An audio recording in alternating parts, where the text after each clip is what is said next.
ఆంధ్రప్రదేశ్ రాజకీయాల్లో వచ్చే ఎన్నికల సమీకరణాలపై ఇప్పటి నుంచే చర్చ మొదలైంది. ముఖ్యంగా టీడీపీ, జనసేన, బీజేపీ కూటమి వచ్చే ఎన్నికల్లోనూ కలిసి పోటీ చేస్తుందా? కూటమిలో చీలికలు ఏమైనా వస్తాయా అనే ప్రశ్నలు రాజకీయ వర్గాల్లో వినిపిస్తున్నాయి. అయితే ప్రస్తుత పరిణామాలను పరిశీలిస్తే ఇప్పటికిప్పుడు కూటమి విచ్ఛిన్నమయ్యే పరిస్థితులు కనిపించడం లేదనే అభిప్రాయం వ్యక్తమవుతోంది. అదే సమయంలో కూటమి ఓటు బ్యాంకును లక్ష్యంగా చేసుకుని కొత్త రాజకీయ ప్రయోగాలు తెరపైకి వస్తున్నాయన్న చర్చ కూడా మొదలైంది. వైసీపీ మాజీ నేత విజయసాయిరెడ్డి కొత్త రాజకీయ పార్టీ ఏర్పాటు, హిందుత్వ సిద్ధాంతాన్ని ముందుకు తీసుకువెళ్లాలన్న ప్రయత్నం ఈ చర్చకు మరింత ప్రాధాన్యతను తీసుకొచ్చింది. బయటకు చూస్తే వైసీపీ అధినేత జగన్ పై విమర్శలు చేస్తున్నట్లుగా కనిపించినా ఆయన రాజకీయ అడుగులు ఎవరికి లాభం చేకూర్చబోతున్నాయన్నదే ఇప్పుడు అసలు ప్రశ్నగా మారింది. ఇందుకే విజయసాయిరెడ్డి పార్టీ వల్ల ఎవరికి లాభం, ఎవరికి నష్టం?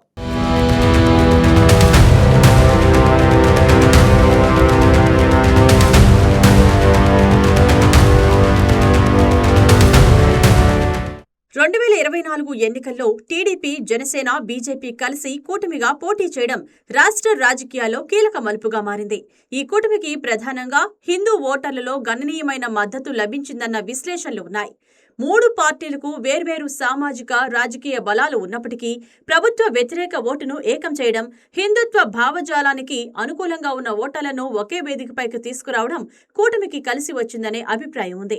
ఇలాంటి పరిస్థితుల్లో వచ్చే ఎన్నికల వరకు కూటమి ఐక్యత కొనసాగితే ప్రత్యర్థి పార్టీలకు ప్రధాన సవాలు ఇదే అవుతుంది. అందుకే కూటమి ఓటు బ్యాంక్లో చిన్న చిన్న చీలికలు తీసుకురావడం కూడా రాజకీయంగా కీలకంగా మారుతుంది. ఇక్కడే విజయసాయిరెడ్డి కొత్త రాజకీయ పార్టీ ప్రస్తావన ఆసక్తికరంగా మారుతుంది. హిందుత్వం, సనాతన ధర్మం వంటి అంశాలను ప్రధానంగా తీసుకొని రాజకీయంగా ముందుకు వెళ్లే ప్రయత్నం చేస్తే సహజంగానే బీజేపీకి అనుకూలంగా ఉన్న ఓటర్లలో కొంత భాగాన్ని ఆకర్షించే అవకాశం ఉంటుంది. ఒక పార్టీ పెద్ద సంఖ్యలో ఓట్లు సాధించకపోయినా ఎన్నికల్లో గెలుపోటములను ప్రభావితం చేసే స్థాయిలో ఓట్లు చీల్చగలిగితే దాని రాజకీయ ప్రభావం ఎక్కువగా ఉంటుంది. ముఖ్యంగా గట్టి పోటీ ఉన్న నియోజకవర్గాలలో ప్రత్యర్థి ఓటు బ్యాంకు నుంచి కొద్ది శాతం ఓట్లు బయటకు తీసుకురావడమే వ్యూహాత్మకంగా పెద్ద ఫలితాన్ని ఇవ్వగలదు. అందుకే విజయసాయిరెడ్డి కొత్త పార్టీ హిందుత్వ రాజకీయాలను ప్రధాన అజెండాగా తీసుకుంటే అది ఎవరిని ఎక్కువగా దెబ్బతీస్తుంది అన్న ప్రశ్న ఇప్పుడు చర్చనీయాంశంగా మారింది.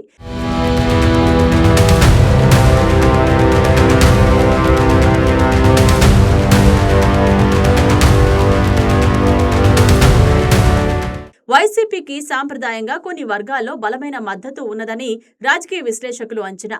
ముఖ్యంగా క్రిస్టియన్ మైనార్టీ ఓటు బ్యాంక్లో వైసీపీకి గణనీయమైన మద్దతు ఉందని రాజకీయ వర్గాల్లో చర్చ జరుగుతోంది. ఈ నేపథ్యంలో హిందూ ఓటర్లలో కూటమికి ఉన్న ఆధిక్యాన్ని తగ్గించగలిగితే ప్రత్యక్షంగా వైసీపీకి రాజకీయ ప్రయోజనం కలిగే అవకాశం ఉంటుంది. ఇదే విజయసాయిరెడ్డి రాజకీయ వ్యూహంపై అనుమానాలకు కారణమవుతోంది. పైకి జగన్ విధానాలను, జగన్ నాయకత్వాన్ని విమర్శిస్తున్నప్పటికీ కూటమి ఓట్లను చీల్చే విధంగా కొత్త రాజకీయ వేదికను నిర్మిస్తే దాని అంతిమ ప్రయోజనం మాత్రం వైసీపీకి దక్కే అవకాశం ఉందన్న విశ్లేషణ వినిపిస్తుంది. అయితే ఇది ఒక రాజకీయ అంచనా మాత్రమే.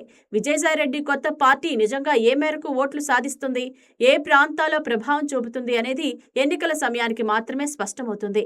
మరోవైపు కొత్త పార్టీని కేవలం ఓటు బ్యాంకు పైన ఆధారపడి నిర్మించలేరు. బలమైన నాయకులు, స్థానికంగా ప్రభావం ఉన్న నేతలు, కార్యకర్తల నెట్వర్క్ అవసరం. అందుకే కూటమిలో అసంతృప్తిగా ఉన్న నేతలను తమ వైపు తిప్పుకునే ప్రయత్నం కూడా కొత్త పార్టీ వ్యూహంలో భాగమవుతుందన్న చర్చ ఉంది. టీడీపీ, జనసేన, బీజేపీలో భవిష్యత్తులో టికెట్టు ఆశించి నిరాశకు గురయ్యే నేతలు, పదవులు దక్కక అసంతృప్తికి గురయ్యే నాయకులు, స్థానికంగా పార్టీ నాయకత్వంతో విభేదాలు ఉన్నవారు ఇలాంటి వర్గాలపై కొత్త పార్టీ దృష్టి పెట్టే అవకాశం ఉంది. అలా ఒకవైపు హిందుత్వ ఓటర్లను ఆకర్షిస్తూ మరోవైపు కూటమిలోని అసంతృప్తి నేతలను తమ వైపు తీసుకురాగలిగితే కొత్త పార్టీకి సంస్థాగతంగా బలం పెరిగే అవకాశం ఉంటుంది. అదే సమయంలో కూటమి ఓటు బ్యాంకులోనూ చీలికలు రావచ్చు.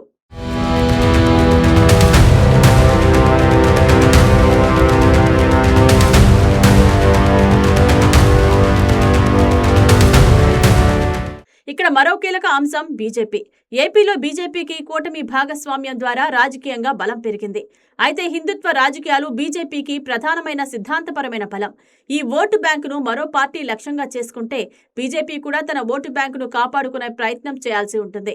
ఒకవేళ కొత్త రాజకీయ పార్టీ హిందుత్వ అజెండాతో ముందుకు వచ్చి బీజేపీకి చెందిన ఓటర్లలో కొంతమందిని ఆకర్షించే ప్రయత్నం చేస్తే బీజేపీ నాయకత్వం రాష్ట్ర రాజకీయాల్లో తన సంస్థాగత బలాన్ని మరింత పెంచుకోవాల్సి ఉంటుంది. అయితే ఇక్కడ మరో రాజకీయ కోణం ఉన్నదన్నది విశ్లేషకుల అంచనా. బీజేపీ తన ఓటు బ్యాంకును కాపాడుకోవడంపైనే ఎక్కువ దృష్టి పెట్టాల్సి వస్తే వైసీపీపై రాజకీయంగా దృష్టి పెట్టే సమయం, శక్తి కొంతమేర తగ్గే అవకాశం ఉంటుంది. అలా జరిగితే అది జగన్ కు పరోక్షంగా రాజకీయ ప్రయోజనం కలిగించే అంశంగా మారవచ్చన్న వాదన వినిపిస్తుంది. అయితే ఈ మొత్తం పరిణామాలను కూటమి చీలికగా చూడటం తొందరపాటు అవుతుంది. టీడీపీ, జనసేన, బీజేపీ మధ్య ప్రస్తుతం ఉన్న రాజకీయ అవసరాలు, పరస్పర ప్రయోజనాలు కూటమిని కొనసాగించే దిశగా ఉన్నాయని రాజకీయ విశ్లేషకులు భావిస్తున్నారు. అందుకే వచ్చే ఎన్నికల నాటికి కూడా 3 పార్టీలు కలిసి పోటీ చేసే అవకాశాలే ఎక్కువగా కనిపిస్తున్నాయి. అయితే కూటమి లోపల అసంతృప్తులు ఉండడం సహజం. సీట్ల పంపకం, స్థానిక ఆధిపత్యం, పదవులు, అభ్యర్థుల ఎంపిక వంటి అంశాలలో విభేదాలు రావచ్చు. కానీ అవి కూటమి నుంచి బయటకు వెళ్లే స్థాయికి చేరుతాయా లేదా అన్నది భవిష్యత్తు పరిణామాలపై ఆధారపడి ఉంటుంది.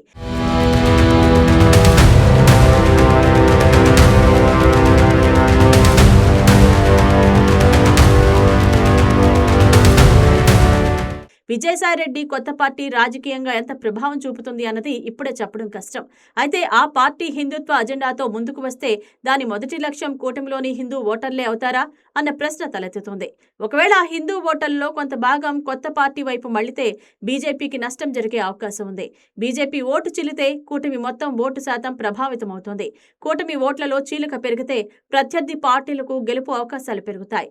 అదే సమయంలో అసంతృప్తి కూటమి నేతలను కొత్త పార్టీ తన వైపు తీసుకురాగలిగితే ఆ ప్రభావం కేవలం ఓటు బ్యాంకే పరిమితం కాకుండా సంస్థాగత స్థాయికి కూడా విస్తరించొచ్చు. మొత్తంగా చూస్తే విజయసాయిరెడ్డి కొత్త రాజకీయ పార్టీ చుట్టూ ఏర్పడుతున్న చర్చ కేవలం మరో పార్టీ పుట్టుకకు సంబంధించినది కాదు. వచ్చే ఎన్నికల్లో ఓట్ల విభజన ఎలా ఉండబోతోంది, హిందుత్వ ఓటు ఎటు వెళ్తుంది, కూటమి ఓటు బ్యాంకు ఎంతవరకు ఏకీకృతంగా ఉంటుంది, వైసీపీకి ప్రత్యామ్నాయంగా ఎలాంటి రాజకీయ శక్తులు ఎదుగుతాయి అనే ప్రశ్నలతో ఇది ముడిపడి ఉంది. కూటమి బలంగా ఉన్నంతకాలం ప్రత్యర్థులకు గెలుపు కష్టం. అందుకే కూటమిని నేరుగా ఎదుర్కోవడం కంటే దాని ఓటు బ్యాంకులో చీలిక తీసుకురావడమే కొత్త రాజకీయ వ్యూహాలకు కేంద్ర బిందువుగా మారుతోందా అన్న చర్చ రాబోయే రోజుల్లో మరింత వేడెక్కే అవకాశం ఉంది.